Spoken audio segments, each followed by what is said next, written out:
Aula de Geografia com a professora Mari. Aqui nós temos um mapa da colonização africana.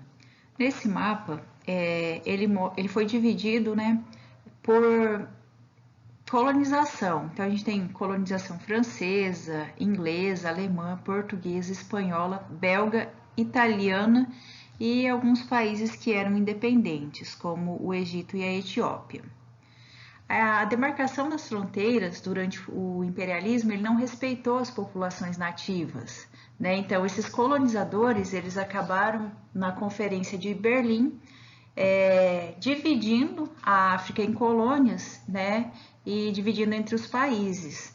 E nisso, né? A África como um continente muito grande, muito diverso, então tinham diversos povos, né? Diversas etnias e dentre essas tinham povos que se davam muito bem e outros não, já tinham conflitos entre si.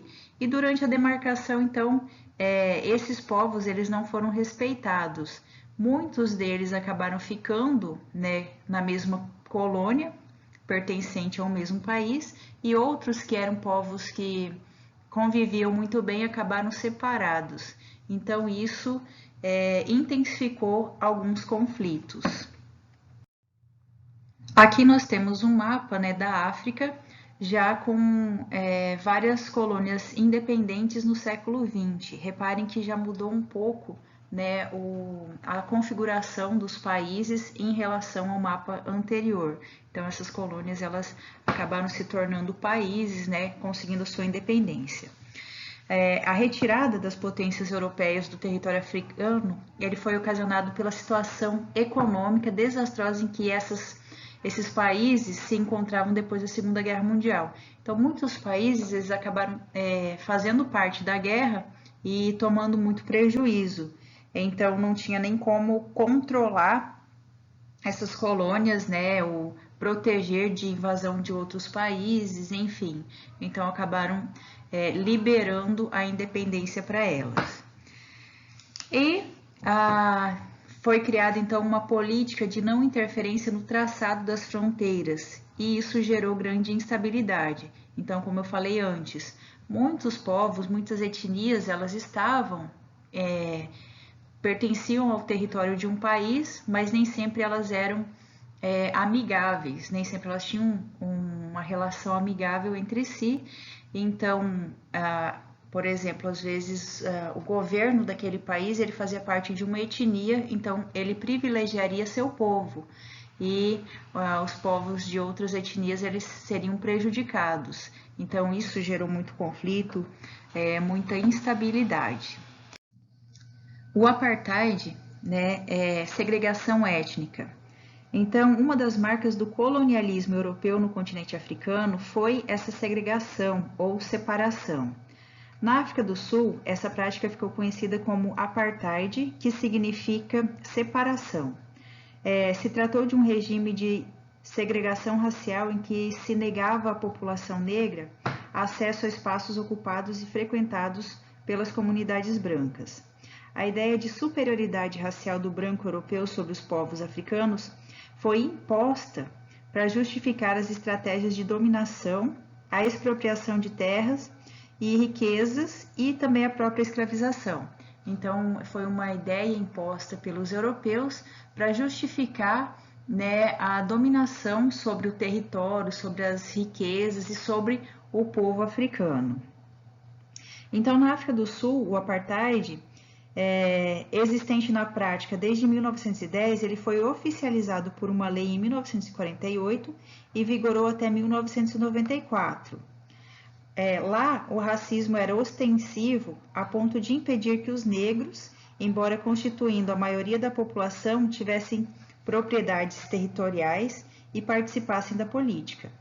Além disso, eles eram obrigados a viver em zonas residenciais separadas, chamadas de bantustões, que eram separadas dos brancos.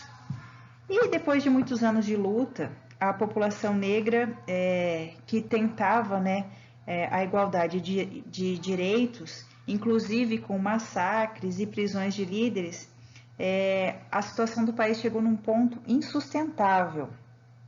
E em vista do apoio internacional, né, numa política anti-apartheid, a ONU acabou fazendo pressão e vários países levaram a realização de eleições multirraciais, ou seja, né, entre as raças, em 1994.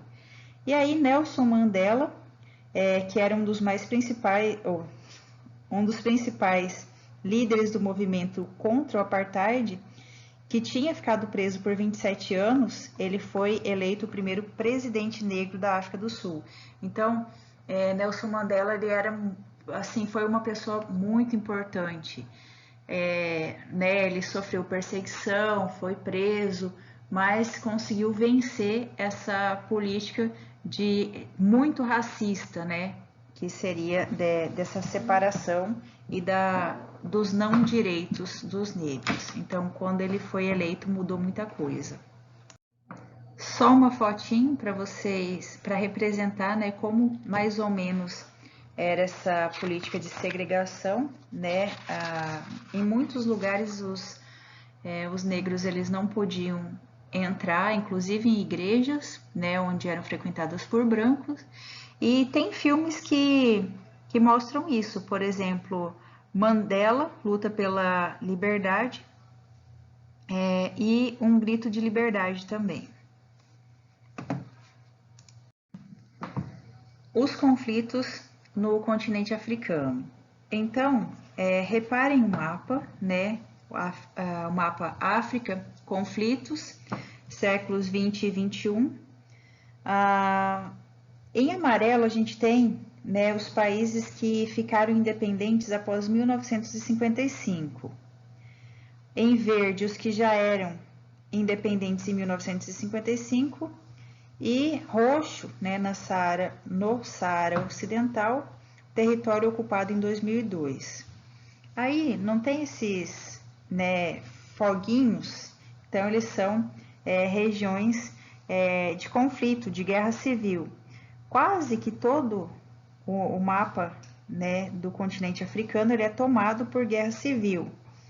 E o foguinho mais rosinha, ele seria a guerra entre as nações. Então, repare que o continente africano, ele tem muitas áreas de instabilidade, de conflitos mesmo.